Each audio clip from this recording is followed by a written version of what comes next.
आप सभी पत्रकार बंधुओं का हार्दिक स्वागत है, अभिनंदन है। आज के जो ये प्रेस कॉन्फ्रेंस है, बहुत ही महत्वपूर्ण विषय पर ये आयोजित किया जा रहा है। बिहार के बहुत ही बड़ी शख्सियत जनाब मरहूम तस्लीमुद्दीन साहब, पूर्व मंत्री, भारत सरकार के पुत्र और 4 बार के विधायक और सांसद जनाब सरफराज साहब आज जनसुराज परिवार में शामिल हुए हैं। आप सरफराज साहब को प्रशांत किशोर जी, जनसुराज के सूत्रधार, राष्ट्रीय अध्यक्ष आदरणीय उदय बाबू, प्रदेश अध्यक्ष आदरणीय मनोज भारती जी, अफाक अहमद साहब, एमएलसी रहमान साहब, मीडिया प्रभारी तजम्मुल खान साहब, हमारे राज्य कोर कमेटी के सदस्य हैं कुशवाहा जी, प्रदेश महासचिव है दानिश खान साहब, प्रदेश उपाध्यक्ष है युवा के, डॉक्टर विजय साहब प्रभारी हैं और अमजद साहब राष्ट्रीय कोर कमेटी के सदस्य हैं। सभी लोगों की उपस्थिति में आज सरफराज साहब जनसुराज परिवार का हिस्सा बनने जा रहे हैं। यह हमारे लिए, जनसुराज परिवार के लिए बहुत ही सौभाग्य की बात है। उनको ज्वाइनिंग कराने के लिए आदरणीय उदय बाबू से मैं अनुरोध करूंगा कि उनके ज्वाइनिंग से पहले चंद शब्द आप रख दें मीडिया के सामने, फिर उनकी ज्वाइनिंग की जाए।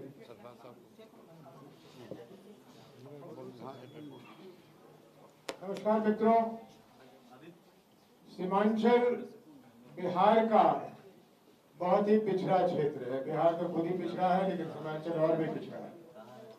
और सीमांचल में हम लोगों का ये मानना रहा है कि तस्लीमुद्दीन साहब के जाने के बाद वहां के मुसलमानों के लिए कोई अच्छा नेतृत्व नहीं मिल पाया। अगर नेता अच्छा मिला तो उन्हें पार्टी अच्छी नहीं मिली, और अगर पार्टी अच्छी थी तो उन्हें कोई ऐसा व्यक्ति नहीं मिला जो वहां मुसलमानों की नेतृत्व कर सके और उनके हक के लिए कुछ कर सके। हम सबों के लिए, जनसुराज के लिए, प्रशांत जी के लिए, मेरे लिए, हम सब के लिए बहुत ही सौभाग्य की बात है कि आज तस्लीमुद्दीन साहब के बड़े लड़के जो 4 बार के विधायक हैं, सांसद भी रह चुके हैं, जनाब सरफराज जी, उन्होंने इच्छा जताई कि वो जनसुराज का हिस्सा बनेंगे। और मैं समझता हूं कि उनके आ जाने से हमें सीमांचल में मजबूती मिलेगी और सीमांचल में वहां के रहने वाले मुसलमानों के लिए यह खास तौर पर यह खुशखबरी है कि उनके लिए बोलने वाला व्यक्ति, उनके लिए लड़ने वाला व्यक्ति आज जनसुराज का हिस्सा बन रहा है। और मुझे कोई शक नहीं है कि इनके आने से जनसुराज की जो परफॉर्मेंस होगी आने वाले चुनाव में, जो हमारे बीच में है, जिस चुनाव के बीच में हम हैं, वो बहुत अच्छी होगी। इन्हीं शब्दों के साथ मैं चाहूंगा कि सरफराज जी भी कुछ अपनी बात रख दें, फिर मैं चाहूंगा कि प्रशांत जी भी आप लोगों से मुखातिब हो। सरफराज जी।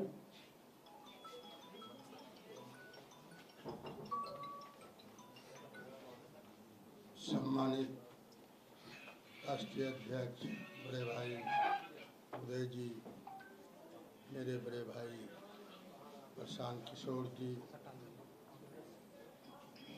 और प्रदेश अध्यक्ष एमएलसी आफाक साहब, सम्मानित मंच, इलेक्ट्रॉनिक प्रिंट मीडिया के तमाम साथियों, बड़े लंबे अरसे से बड़े भाई उदय ने पूरे विस्तार से सीमांचल को, कई पत्रकार सीमांचल से भी हैं, तस्लीम साहब ने लंबे अरसे से सामाजिक न्याय, समता, मुल्क की लड़ाई लड़कर सीमांचल को आवाज़ दिया। लेकिन आज बड़ा दुख के साथ कहना पड़ रहा है कि लंबे अरसे से कई सरकारें आई और गई। मैं राष्ट्रीय अध्यक्ष और प्रदेश अध्यक्ष और पीके साहब ने बिहार को बदलने का ठाना और इतना 30 सालों तक हम लोग धन पशु समाजवादी गैर और कई वादे हुए। सीमांचल का मुसलमान की ही बात नहीं, गरीबी कम नहीं चाहिए। हर वो समान जातियों का पलायन कर रहे हैं, उस पर कोई काम नहीं हुआ। आज स्कूलें हैं, शिक्षा की स्थिति अच्छी है। भ्रष्टाचार 30 सालों में सरकार रही है। भ्रष्टाचार का तो ये आलम है, पदाधिकारी नेता है, नेता सब पदाधिकारी है। आज जब मैं उदय भाई, पीके भाई भी पहुंचे मेरे, मैं बड़े लंबे अरसे घुटन महसूस कर रहा। इस 30 सालों में एक ही दाल चटनी और धन पशुओं का राज हो गया। आज समाजवादी हो या जो जनप्रतिनिधि हो, क्या हालत है। मैं हृदय से तमाम जन स्वराज के वाणी को मैं नमन करता हूं और सलाम करता हूं। मैं कहा कि यही एक स्कोप है 243 पर बिहार का बदलने का ठाना है। इसी में मैं समझा कि सीमांचल के हर वो जात, हर वो वर्ग, पिछड़े, दलित, अंगड़ा, पिछड़ा, सबका भला पीके के विजन और रीजन से हो सकता है, नहीं तो आज तक 30 सालों में कुछ नहीं हुआ। धन्यवाद।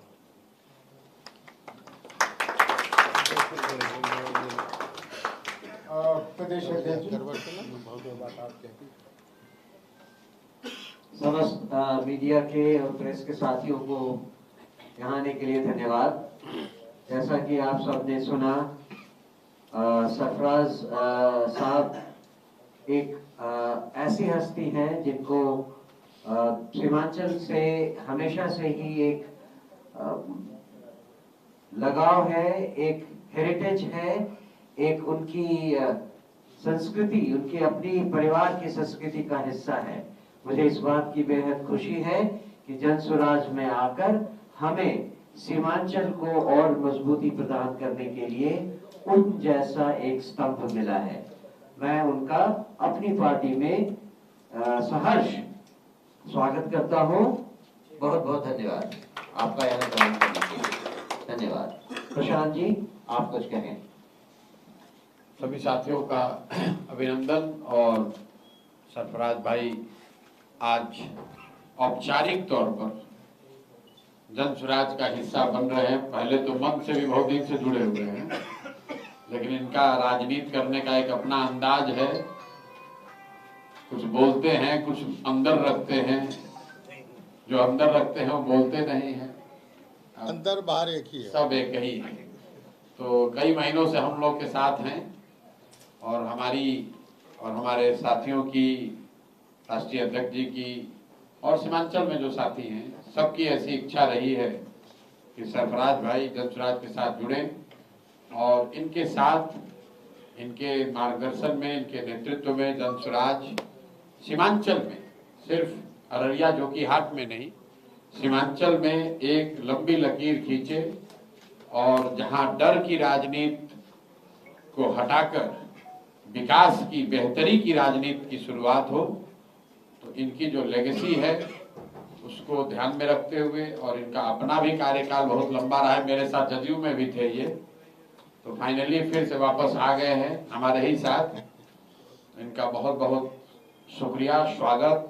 और आने वाले समय में मेरा विश्वास है कि आप, हम जन स्वराज के साथी और खासकर सीमांचल में जुड़े हुए वर्ग के लोग, सभी वर्गों के लोग, सरफराज भाई को जन स्वराज के एक प्रमुख नेता के तौर पर, हम लोग के सीमांचल में अगुवा के तौर पर लोग देखेंगे और इनके नेतृत्व में वहां पर जन स्वराज मजबूत होगा, वहां के समाज के सभी वर्गों का विश्वास हासिल करने में एक महत्वपूर्ण भूमिका अदा करेगा। इसलिए इन सब का मैं बहुत बहुत धन्यवाद करता हूं, आपका स्वागत करता हूं। शुक्रिया।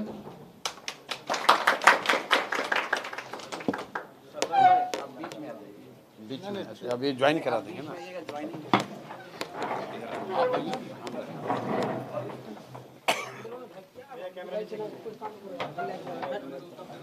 आप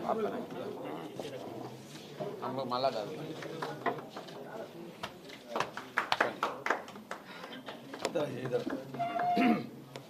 इधर दो माला। चलिए सरफराज आलम जिंदाबाद, सरफराज आलम जिंदाबाद, अध्यक्ष जी। अध्यक्ष जी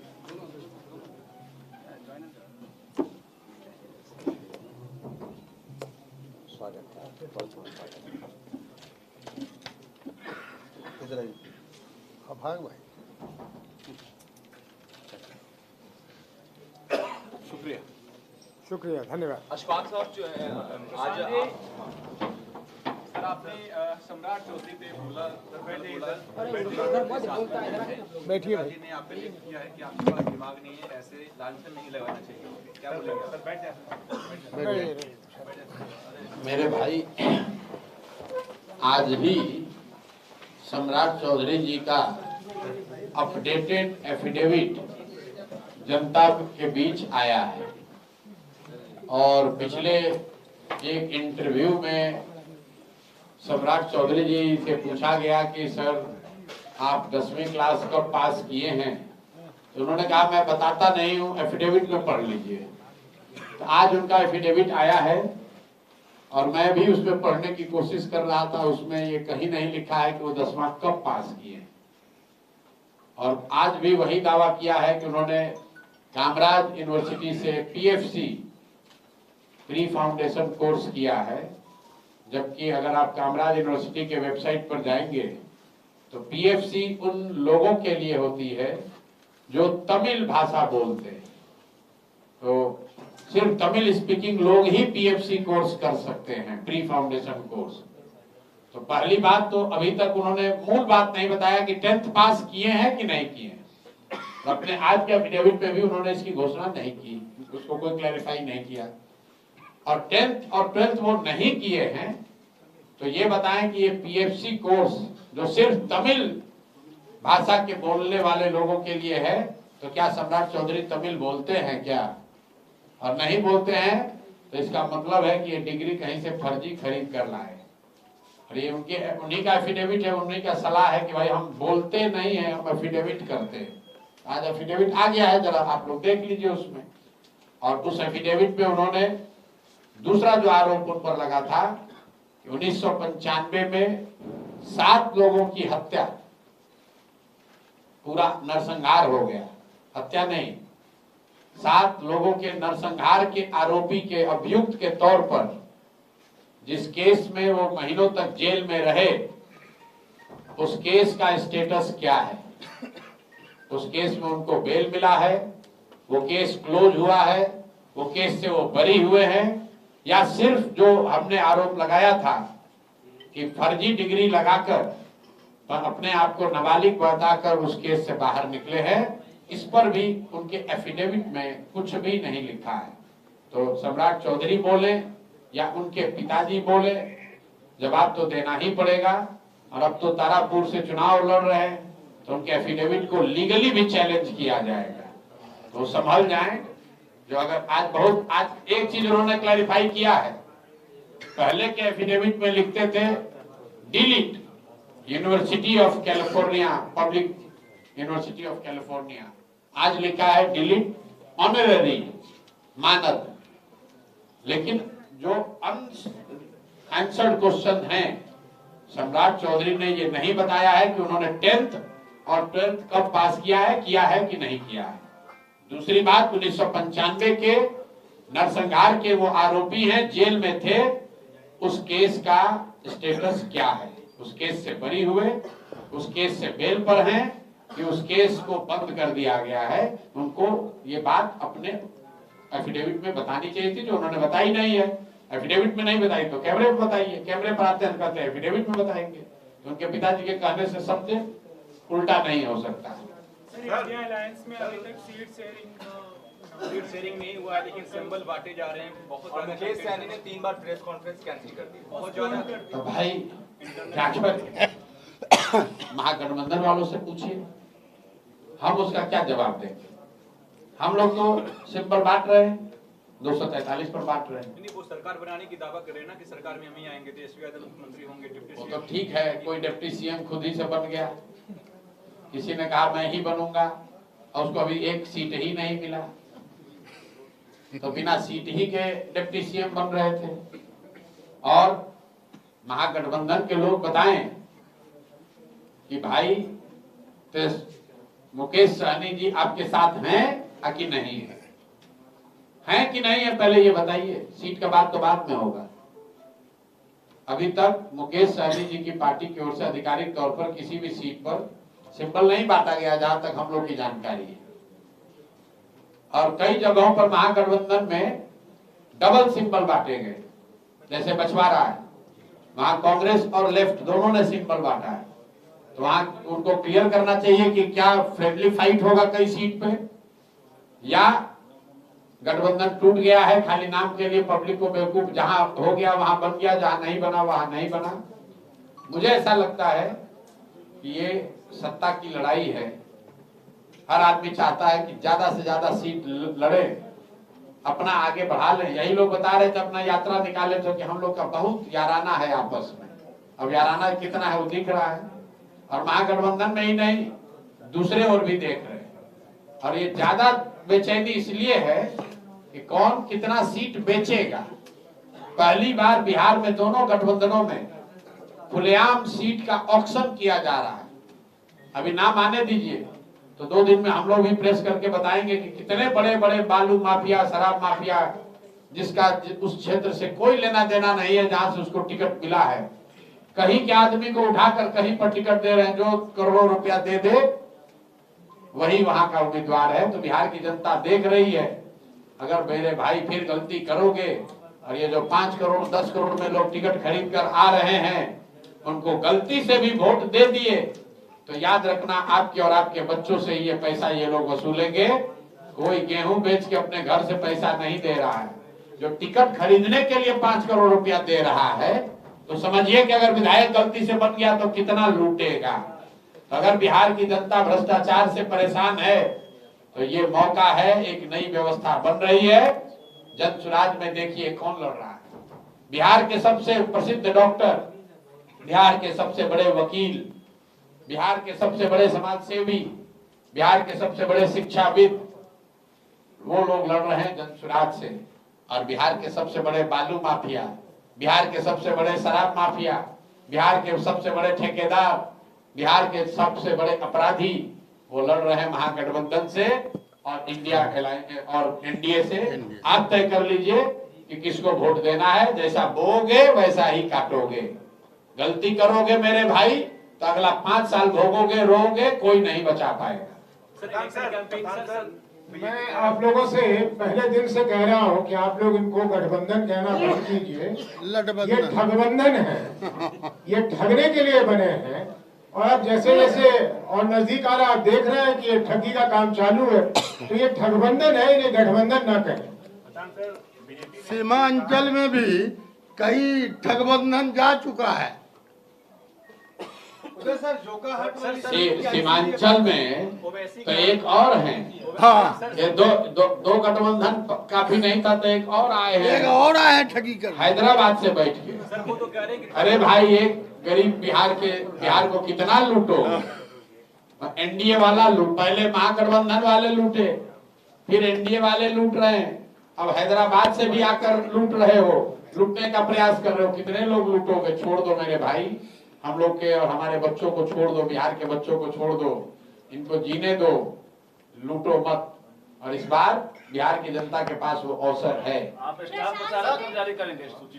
कल जारी कर देंगे। प्रशांत जी ने जब से ये ऐलान किया है कि चुनाव नहीं लड़ेंगे, तब से कहा जा रहा है कि आप तेजस्वी यादव से डर गए हैं, आपने सरेंडर कर दिया। क्या लगता है? ऐसा है कि तेजस्वी यादव, उनके पूरे परिवार, उनके माताजी, पिताजी 18 साल की सत्ता उनके सामने यहाँ दल बनाए हैं और उनको तीसरे नंबर पर ढकेल देंगे। उनको कुछ नहीं कर पाएंगे तेजस्वी यादव हम डरने वाले हैं। तेजस्वी यादव हमको डरा देंगे।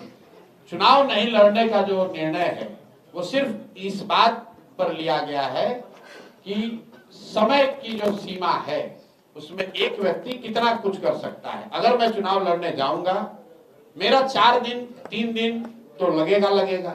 उन 4 दिन में 40 जन सुराज के जो विधायक चुनाव लड़ रहे हैं, विधायक की क्या चुनाव लड़ रहे हैं जो लोग, वहां जाकर प्रचार कर सकते हैं। हम कोई तेजस्वी यादव की तरह, हमारे पिताजी का दल तो है नहीं जो लूट के रुपया रखे हैं। तो भैया संसाधन भी हमें जुटाना है, दल भी तिनका एक करके बनाया है, लोगों को भी इकट्ठा करना है, प्रचार भी करना है। तो एक आदमी 24 घंटे में कितना काम कर सकता है? जो मैक्सिमम कर सकता है वो कर रहे हैं। उसमें ऐसा हमारे साथियों को लगा कि अगर हम चुनाव लड़ने जाएंगे तो 3-4 दिन और उससे डिस्ट्रैक्ट होगा। इसीलिए निर्णय लिया गया कि दल के हित में मैं चुनाव ना लड़ूं। और डरने और डराने की जो बात है, तो बिहार की जनता को 2 बात तो बिल्कुल सबको मालूम है। प्रशांत किशोर डरता किसी से नहीं है, और कोई बिहार में किसी के पास इतना पैसा ताकत है नहीं कि हमारा ईमान खरीद सके। ये 2 बात तो हर आदमी बिहार में मान रहा है, वोट हमको दे या न दे, कि प्रशांत किशोर किसी से नहीं डरता है, ना एनडीए से, ना इंडिया से, ना उनके नेताओं से, ना अपराधियों से। और जहां तक पैसे की बात है, ईमानदारी की बात है, एक ही ऐसा दल है जिसमें पूरे बिहार में कोई नहीं कह सकता है कि टिकट बिका हो, कि कोई पैसा दे के टिकट खरीद ले। जनसुराज में जो बात हम लोगों ने वादा किया था वो पूरा किया है। जोकीहाट से क्या सरफराज जी को लड़ाना है ना? अब फिर वही बात, ये तो दल ही तो निर्णय लेगा भाई। ये यहाँ बैठे बैठे हम लोजपा और राजद नहीं ना है। बाहर खबर है कि सर्वे सर्वा आप ही हैं। तो अगर सर्वे सर्वा है तो हम ही लड़ जाते राहुल को। हमारा तो मन था, गए थे प्रचार करने, पार्टी ने कहा, लड़ने गए भी थे, वहां हल्ला भी हुआ और पार्टी ने कहा कि नहीं, आप लड़ना उचित नहीं है। यहाँ दल के दोनों हमारे अध्यक्ष बैठे हैं, अगर हम जबरदस्ती करें तो लड़ सकते हैं, लेकिन उसकी जरूरत नहीं है, सबकी सहमति से ही काम चलता है। मगर सवाल ये है कि आपने बहुत बयान दिया कि हमारे यहाँ जो पहले से आएगा, मेहनत करेगा, काम करेगा, उसी को टिकट मिलेगा। एट अ टाइम कोई आएगा ऐसा और टिकट लेके चला जाएगा, ऐसा नहीं होने वाला है, बिल्कुल नहीं होने वाला। मेरे बयान में मुकामा में पीयूष मेरे बयान को पूरा ध्यान से सुनिए। हम जो बोलते हैं बहुत संभल के बोलते हैं। हमने कहा कि 90% लोग, कि पूरा बयान निकाल के देख लीजिए, 90% लोग जनसुराज में वही लोग चुनाव लड़ेंगे जो जनसुराज से पहले से जुड़े हैं, इसमें आवेदन दिया है, काम किया है, जनसुराज की बात को घर घर पहुंचाने में हमारे साथ कंधा लगाया है। दूसरी बात मैंने कही कि जो लोग जनसुराज से चुनाव लड़ेंगे उसमें से ज्यादातर लोग ऐसे होंगे जो पहले जीवन में कभी चुनाव नहीं लड़े। जो सूची जारी हुई है जनसुराज की, उसको आप देख लीजिए। लेकिन साथ में मैंने ये भी कहा कि कुछ अपवाद को छोड़ दीजिए। अपवाद के लिए हम लोगों ने 5 से 10% रखा है। 2, 4, 5 आदमी ऐसा कोई हो जाए जो मिल जाए, अगर दल की सहमति बन जाए, वहां पर जुड़े हुए सभी साथियों का मत उसके पक्ष में हो जाए, तो 2, 4, 5 ऐसे अपवाद के तौर पर टिकट दिए जा सकते हैं। यही बयान दिया, उस पर कायम है। आप जाकर सूची में देख लीजिए, 90% से ज्यादा, 95-96% कल तक जो टिकट बटा है आवेदन करता जो थे उन्हीं से बटा है। बाहर से आए हुए कितना विधायक का टिकट कटा है, लोग घूम रहा है, हम लोग समय भी नहीं दे रहे हैं मिलने का। जबकि आप लोग क्या कह रहे थे कि जनसुराज में टिकट वो पाएगा जो दूसरे दल में नहीं पाएगा। भाई जनसुराज का सूची जारी हो गया, जो दूसरे दल वाले हैं वो मारामारी कर रहे हैं। मरहूम तस्लीमुद्दीन साहब के बेटे हैं सरफराज आलम, उनकी एक बहुत बड़ी भूमिका थी सीमांचल में, मरहूम तस्लीमुद्दीन साहब की। आप सरफराज साहब को क्या भूमिका देने जा रहे हैं? ऐसा चर्चा में भी है कि सीमांचल में हमेशा टिकट की भी जिम्मेदारी तस्लीमुद्दीन साहब ही संभालते थे, तो क्या सरफराज साहब को उतनी बड़ी भूमिका आप देने जा रहे हैं? देखिए, भूमिका कोई देता नहीं है, आदमी को अपने प्रयास, अपने पराक्रम, अपने जद्दोजहद, अपनी काबिलियत से लेनी होती है। अब इनकी कितनी काबिलियत है ये तो समय के साथ ये खुद भी बताएंगे। लेकिन मैं इनके घर गया था कुछ महीनों पहले, और उस दिन मैंने ये कहा था कि सीमांचल में जो नेतृत्व है मुसलमानों का, वो सीमांचल के मुसलमानों का होना चाहिए। हैदराबाद से आकर किसी को सीमांचल में नेतृत्व करने की जरूरत नहीं है। और उसमें मैं समझता हूं कि सरफराज भाई जैसे लोगों की बड़ी भूमिका होनी चाहिए और होगी भी। अब जनसुराज में ये कितनी शिद्दत से, कितनी ईमानदारी से जद्दोजहद करेंगे, कितने दिन तक लगे रहेंगे, ये तो इन पर निर्भर करता है। लेकिन सरफराज साहब ही क्यों, कोई दूसरा भी साथी वहां सीमांचल में मेहनत करेगा, वो भी आगे होगा। इनके वालिद का जो आपने नाम लिया, इनके वालिद को कोई उनके पिताजी ने थोड़ी ना दिया था, उन्होंने समाज में काम करके अपनी जगह बनाई थी, तो इनको भी वो करना पड़ेगा। जन सुराज में आपके पिताजी का क्या नाम है इसका बहुत महत्व नहीं है। हम सरफराज भाई को जदयू से जानते हैं, सुलझे हुए व्यक्ति हैं, अपना इनका काम करने का, राजनीति करने का एक अंदाज है। लेकिन मुझे लगता है कि जन सुराज के प्लेटफॉर्म से जुड़कर ये बड़ा काम सीमांचल में कर सकते हैं। मैंने इनको बताया भी कि आप वो डॉक्टर हैं जिसके पास ऑपरेशन थिएटर नहीं है, अस्पताल नहीं है, तो कहाँ ऑपरेशन कीजिएगा, सड़क पर। तो जन सुराज रूपी अब वो ऑपरेशन थिएटर इनको मिल गया तो बड़े स्तर पर ये काम वहाँ कर पाएंगे। धन्यवाद। 2 दिन में ओ भैया